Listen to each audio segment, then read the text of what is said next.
Welcome to Grant's Rock Warehouse, and tonight I want to welcome Brian Mcfadden back to the show. Tonight, Brian and I are going to take a look at the band, the Darkside. We're doing a career retrospective. They put out 2 records in the early 90s, didn't do anything here. We're going to try to turn you on to them. Let's do it. Giving you what you paid for. Grant's Rock Warehouse. Welcome to Grant's Rock Warehouse, and tonight I want to welcome Brian Mcfadden back to the show. We're going to look at the band, the Darkside. Now, how did we come up with this? Well, Brian constantly sends me stuff. He sent me a track. I'd never heard of this band. He sent me a track and I went, well, shit, man, that's right up my alley. This is their second album. We're talking about the early 90s. Now, some people probably know the band Spacemen 3, maybe. None of these bands ever took off here. But this is like an offshoot of the band Spacemen 3. So Darkside were formed in 1989 by former members of Spacemen 3. Primarily led by bassist and vocalist Pete Bain, who had departed Spacemen 3 right before the recording of their 1989 album Playing with Fire. So he's joined by drummer Sterling Roswell, another Spacemen 3 alumnus, and vocals were handled by Nick Hayden. Now, Nick was only around for a certain amount of time, and then Bain assumed all the vocal duties. So, lineup was also rounded out by guitarist Kevin Cowen and additional members Craig Wagstaff at various points. Anyway, 2 albums. They never really took off. And Brian told me right before we started that, there's a box set that's out? It's a 5-disc box set, remastered, remixed, that was released in 2017. And it's got all the demos. It's got a 1991 EP, Always Pleasure. I've never heard of that. And then a psychedelicized Suburbia, which is a live album from 1991. That's also included in it. And I can't find that anywhere. No idea. Well, so after you turned me on to this track, I went out and did some searching, and they had one here in Columbus at Magnolia's. So I didn't go down. I ordered it. It was cheap. Their stuff on Discogs is cheap. So cool, it's out there. So how did you come across about hearing this band, Brian? How did you get turned on to them? This band was on the radio. We had a station here, 95.5 WBRU out of Brown University, out of Providence, and they played it one afternoon. They said it was a new band. Of course, when you hear something new, you don't take it all in, like, oh, what was the name of that? What was the name of that track? And sometimes they don't even tell you. They play it in a block.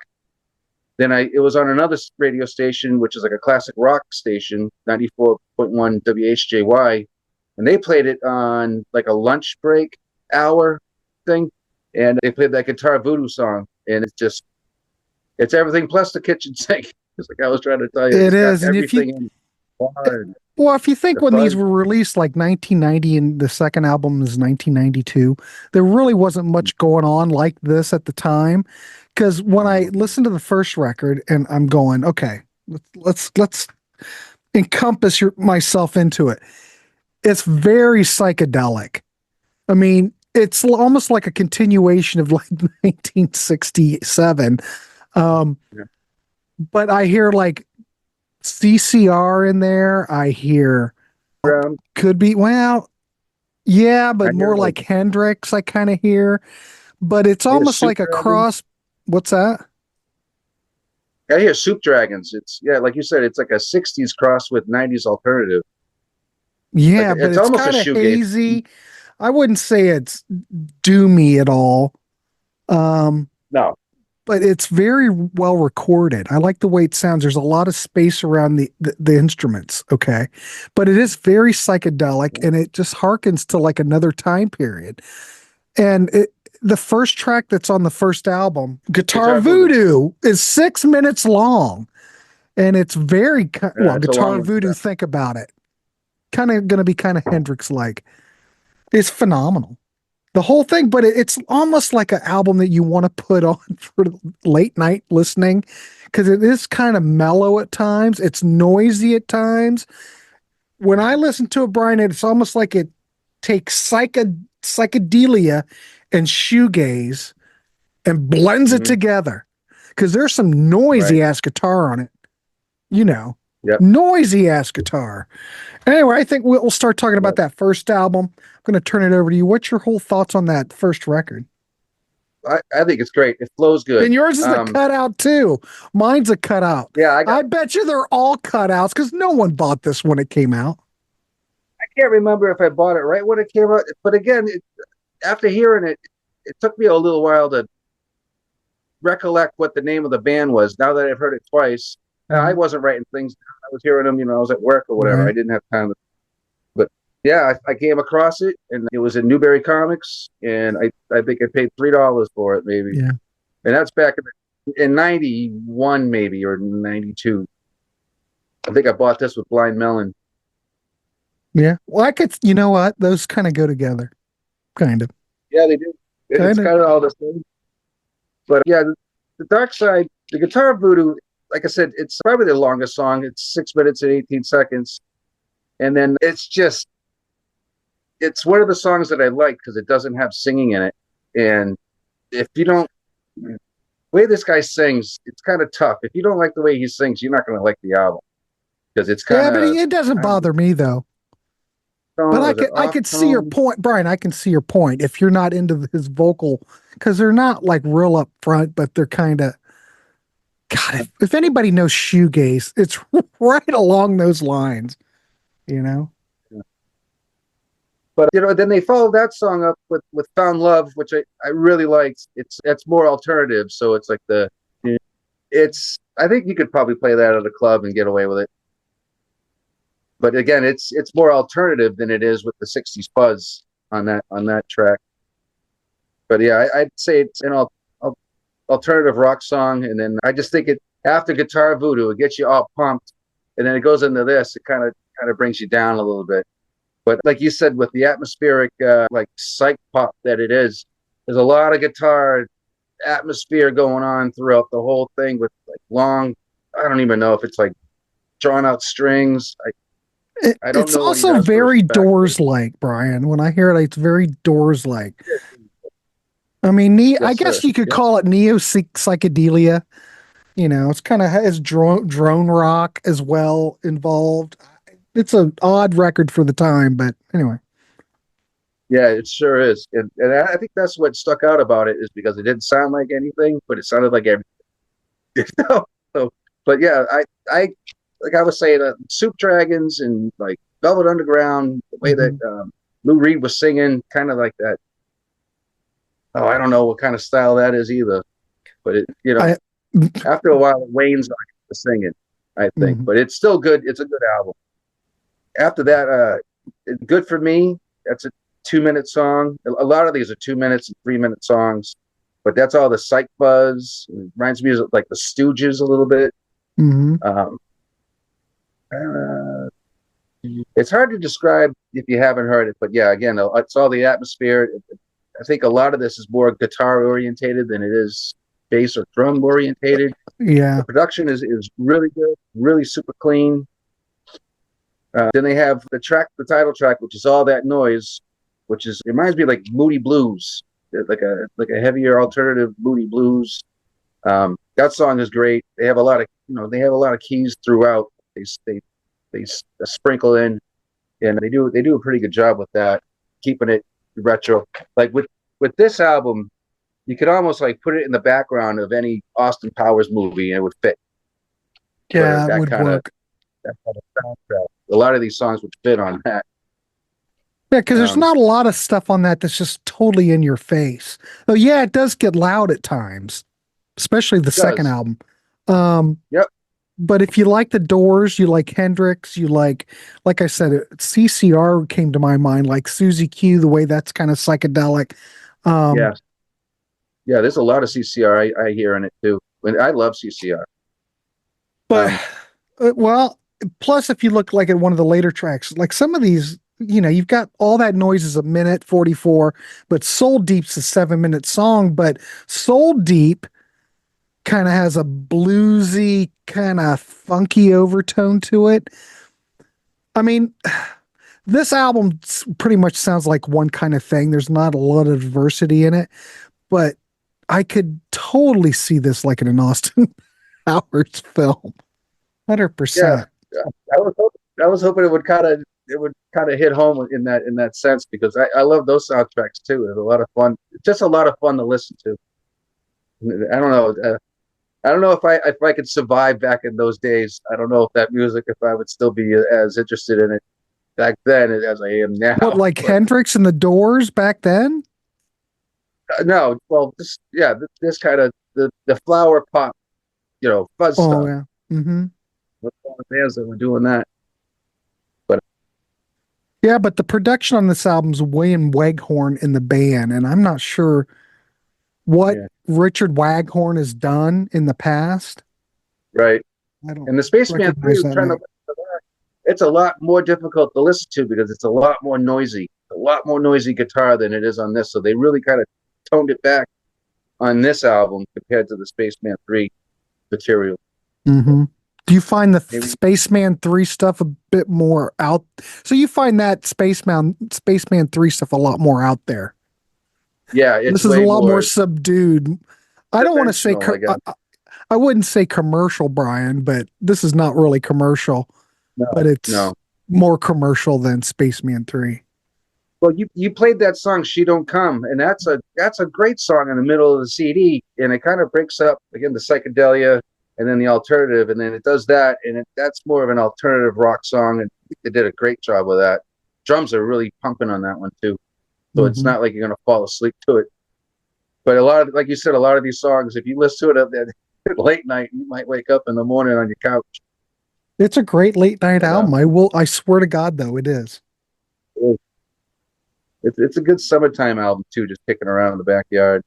Um, so yeah, so I left off with all that noise, and then spent some time. That reminds me absolutely of the Velvet Underground, and then Soul Deep. That's again with the keyboard 60s psychedelia. Mm-hmm. I don't know, it's like that UK, like you said, the flower pop kind of thing. And then yeah, that's what I wrote down. It sounds like it could be on an Austin Powers soundtrack or Soup Dragons Mm-hmm. because they got the keyboard too. But I think and I then, have a Soup Dragons CD. Soup Dragons. No, maybe I'm getting a confused. Maybe I do have a soup. I'm gonna have to look. I thought I did. I mean, even that like Stone Soup Roses. Dragons, Brian, Soup Dragons were out at this, weren't they early 90s? Yes, they were. Yeah, but I'm even looking. just Oh, I don't. I know. I remember when the Love God CD came out. That was 1990, but I don't have it. I've seen it used. It's a cheap CD when you find it. yeah, yeah. But even then, they have like these overtones of like Blur. Some Mhm. of that Blur stuff, the way that the drums are gated and the way it's recorded, that can fit on one of their albums too. Some of this stuff. But then, of course, my pen gave out here. He's my what? Well, I can't read my writing. It's terrible. that's pretty bad when you can't read your own writing. Oh, it's bad. I got a messed up hand too. Waiting for Angels. Maybe. Is that the final track? Now I've read that on No. on the US RCA. Oh, I could look. I've got it on my computer. Yeah. Hang on, I was gonna Grant. go Come on, Grant, get your with shit together. yeah. With this one says. Well, this doesn't have a bonus track. Evidently, on some of the US editions, from what I read, as the US RCA, which is BMG, it may include additional track like Sweet Vibrations or alternative versions, extending it to 11 tracks. The CD that I own only has 10 tracks. How many tracks does yours have? Evidently, Mine's there were 12. different versions. You've got Yeah, 12? mine's 12. There's one that's 15 that's got three. It's got a dub mix and it's got two like club mixes on it.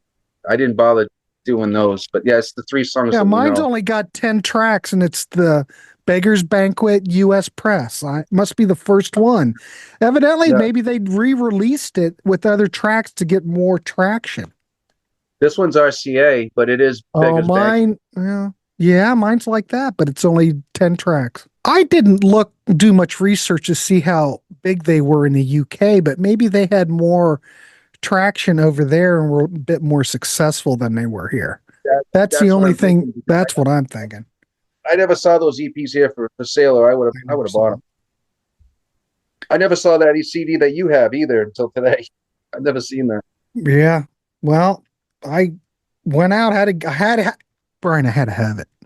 Yeah. You get the second one. I think the second one is even stronger than the first one, and the first one's really good. See, I like the first one better. Do you? If I would rate All That Noise, it's hard to compare with a lot of stuff, but it's very strong. There's nothing weak on it. I would probably give it an 8. I'd probably give it an 8.5 out of 10. Yeah. I like it so much and was so turned on to it by your recommendation. Good. I love this. Isn't something that I would ever just go back out and throw back out or sell, or it's got a spot in the library. I dig it quite a bit. I'm always spitballing with you. I'm hoping something sticks. I'm getting better with what you like as opposed to my noise. Hey, you want to check out this crap? Brian sends me a lot of noise. A lot of noise. I'm just joking. I know it.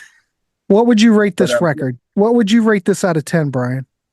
I agree with the 8.5. That is decently fair because there's a couple skippers on it, but there's I don't know. I think if the singer was more melodic, I think it would be better. But just the way he kind of drones on it, it's almost like that. The guitars on here are worth the price of admission. They're jangly, but then they're also very, dirt and shoegazy, huh? There's a lot of jazz parts in it. Sure. It's a fun listen. Oh, yeah, it is. So there you go. Brian and I gave 2 8.5s, ladies and gentlemen. So let's jump to the next album. So the next album, Melomania, came out in 1992, RCA, Beggars Banquet, BMG, whatever you want to call it. So this is the sophomore album, released January 13th, 1992. Now, it's very similar to the debut when I find it, but I think the psychedelic sound is a bit more refined. This was also recorded in the UK. This has got, I think the lyrics on here are a bit clearer, and I find that we've got horn sections on this album, which kind of open it up a little bit more. It's still got that dreamy, kind of hazy, psychedelic feel, but it does have, those shoegazy kind of guitars, feedbacks, reverb's a bit lighter. I mean, it kind of gives you an idea like you're out in space. But jangly guitars, the song Rise, there's a lot of jangly guitars. When I hear it, Brian, it just still, to me, seems like we're still giving a nod to the whole late 60s thing. What's your thoughts on this record?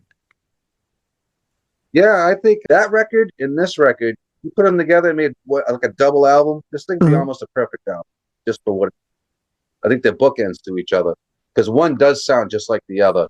I mean, it like does sound. Well, here's actually the inner sleeve. There's what they all look like. They're from 1966, but it fits the music. But it's like if you took psychedelic music and stood it on its head, because it does fit right in there.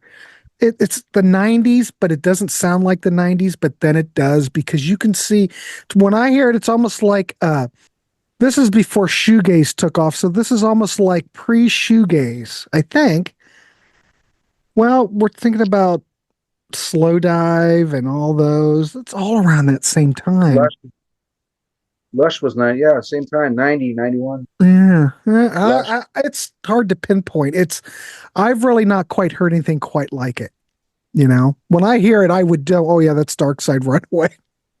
Dope Lemon has songs that are similar like this with the psychedelia and the I don't know, like the sitar and all that stuff. They I think they got influenced by this band. Couldn't say that for sure, but it sounds like they are. Oh, I think you're probably right. But I think go ahead. I'm sorry. No, you're good. With that pleasure.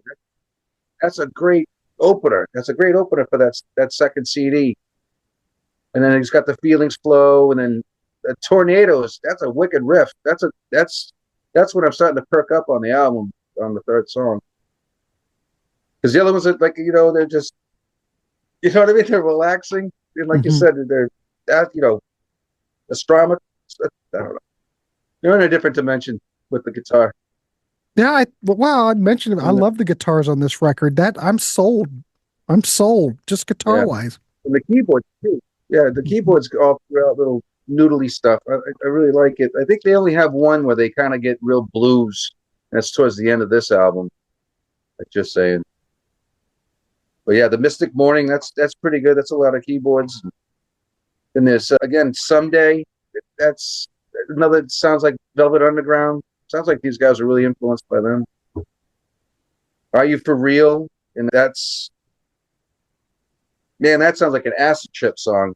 Are You For Real? It sounds like it's straight from the 60s. Well, it starts out real psychedelic, almost That's what I got. almost Psychedelic dissonant, ballad. but it's not dissonant, if that makes Yeah, sense. yeah, right. And you've got those guitars kind It's of hard to chiming in, describe. kind of like a Middle Eastern type of thing. I don't, Yeah, I was gonna say like it's desert odd. rock, like a desert rock. Yeah, Desert rock. yeah, because it starts one thing and then it changes, and then it changes again. So you get like three parts in one song, but basically everything's it's all it blends together. It doesn't sound all the same, but it's the same. It's the same tempo. It's the same feel. Then they have the "Don't Cry for Me," and I laugh at it because it's always it should have been "Don't Cry for Me" because that's all they sing to it. "Don't Cry for Me," but the name of the song is "Cry for Me," and that's a good one. That's a rocker. Yeah, it's almost like well, I don't want to say it's a pop tune. Yeah, I guess Uh, I said it's a rocker. Yeah, I it's a guess rocker, but I don't it's really not know what really to pop. compare it to. I know what I can We're having, compare it to. It almost we're having a reminds me of difficult time. like when New Order's just trying to play just a regular pop song and not play it like a dance song. Kind of reminds me of New Order, the poppy side of New Order. Maybe. I guess I could Yeah, go with that. yeah. Like I said, level terrace, not level terrace apart. But you know the song. Yeah, the New Order song. Yeah, love will tear us apart again. Well, that's The way Joy that Division, but you Joy might as Division, well but the way same that he's thing. singing, the way that he's singing, it reminds me of the way that this guy sings. Okay, yeah, That's I get kind it. of if it's hard to describe. It's hard to describe if you haven't heard it. And It's then hard to describe when you have.